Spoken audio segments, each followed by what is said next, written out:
is the Alex Morgan Show. I'll be your host, Alex Morgan, and thank you for joining us today on this fine Monday.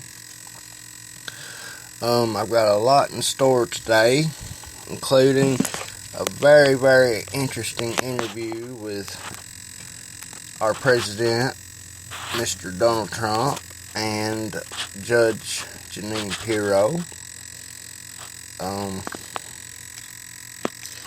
I'm actually trying to pull it up right now, so if you'll just bear with me. I've been a really, really busy guy today, trying to get this show ready and everything together. Good evening, I'm Erin Burnett. Out front tonight, the breaking news. President Trump speaking out now. That's not it.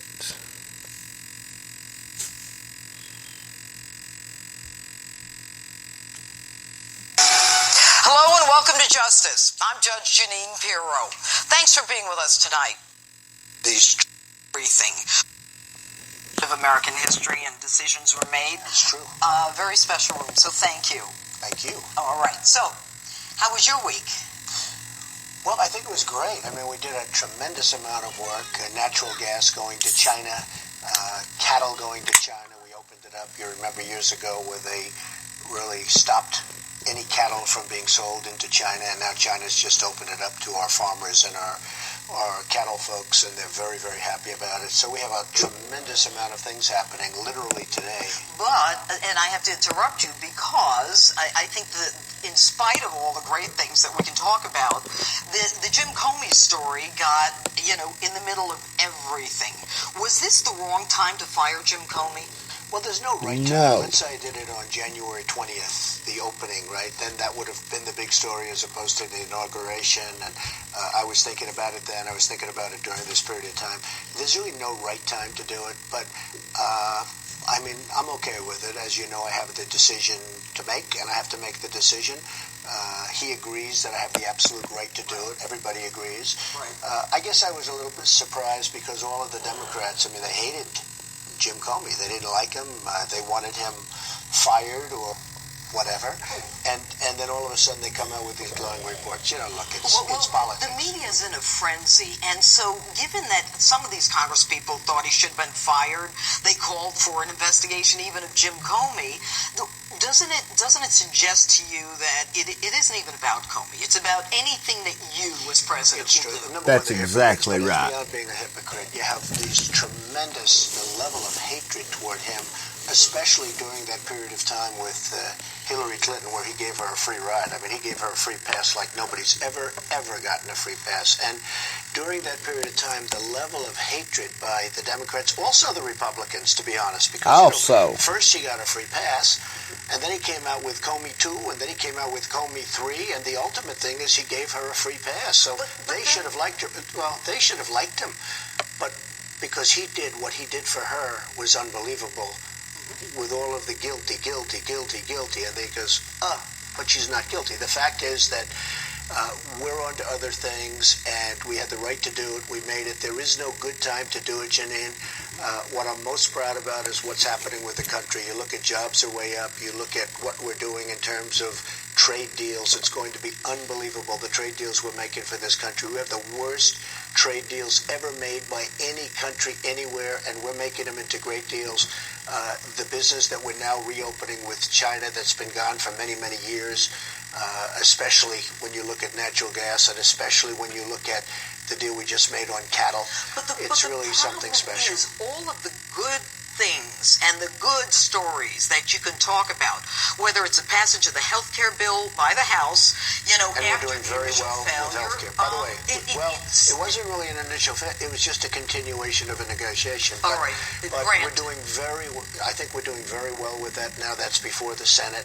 And I think the Senate is going to come up with some really, really great additions and changes, and we're going to have a plan that's going to be really great. And by the way, Obamacare is dead. It's dying. I've been saying that for a long time. Now Aetna just pulled out. The big insurance company just pulled out. And we have to come up with a plan because Obamacare is dead. would you agree that but for your getting totally involved in the House and working with the Freedom Caucus and then the Tuesday group, but for your being as hands-on and as involved, that House bill might never have passed? I agree, but I will also say they're great people. I made so many friends. I read one story.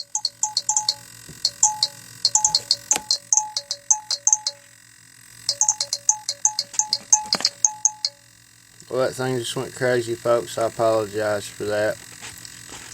You heard there a lot of what Trump's been doing here in the prior weeks. Making trade deals. He's got a little bit of progress in our healthcare bill, but the Democrats don't want to turn loose with Obamacare. They love it, and they're going to continue to fight him on this. But let's go back to the interview.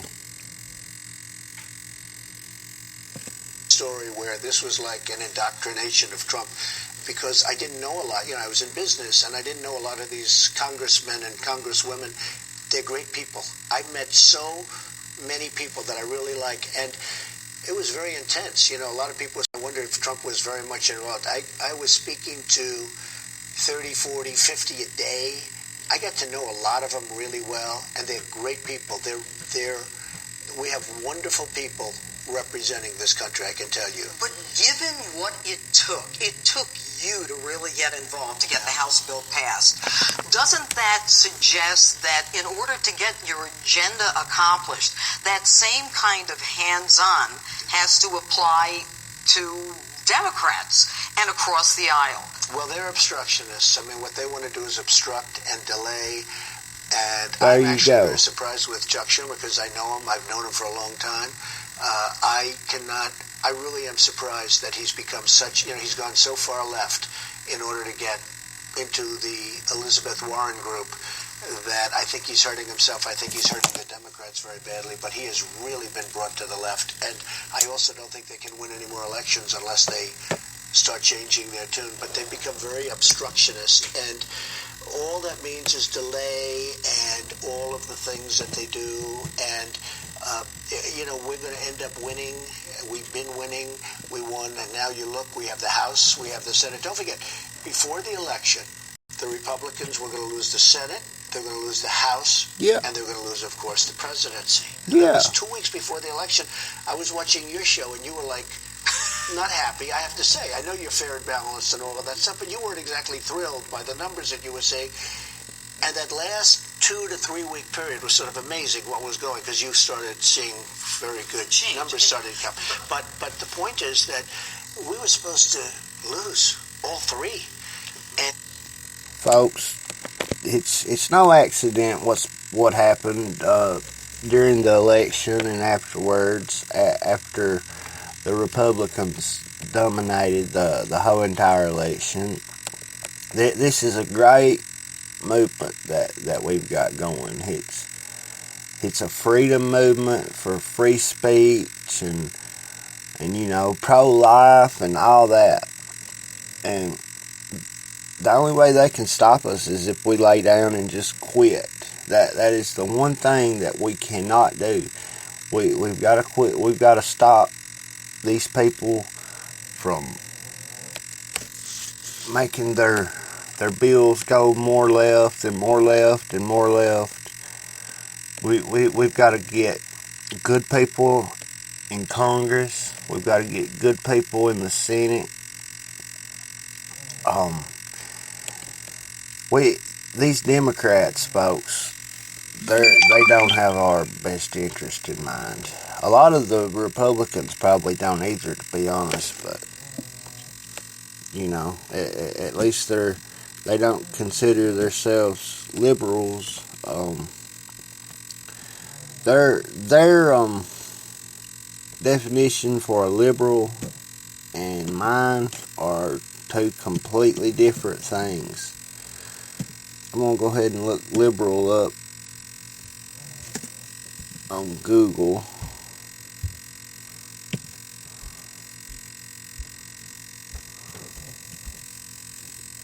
Let's see what definition they give.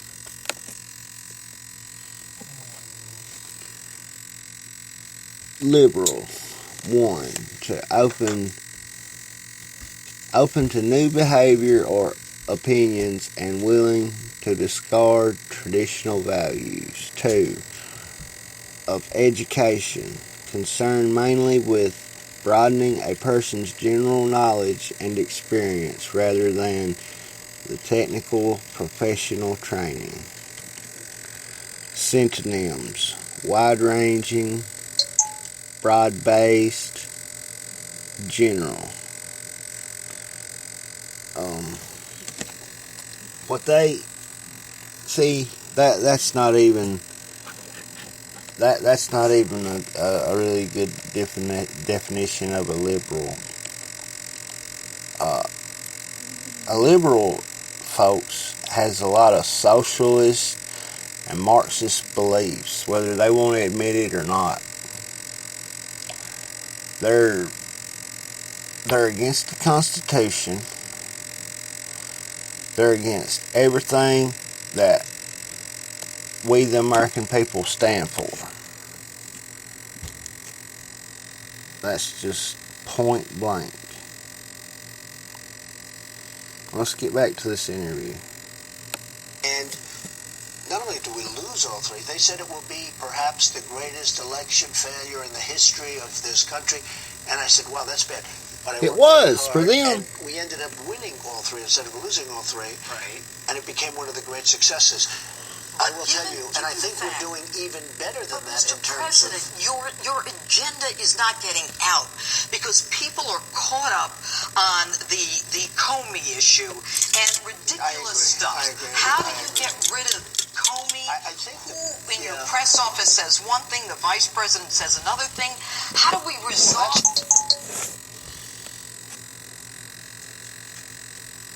I'll apologize again.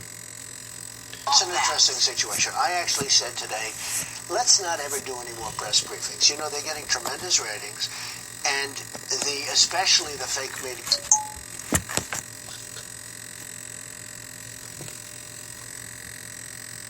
They're going crazy. They are going crazy, and they'll be in the room, and you have to see the way they ask questions. I want screaming, and there's never been anything like this. Just a bunch of kids. To get like a question out, and in all fairness to Sean, and in all fairness to Sarah Huckabee, and in all fairness to anybody that stood up there, they don't know me. I'm a very active president. I'm dealing with China. I'm dealing with Japan. I'm dealing with North Korea. I'm dealing with all of these different things.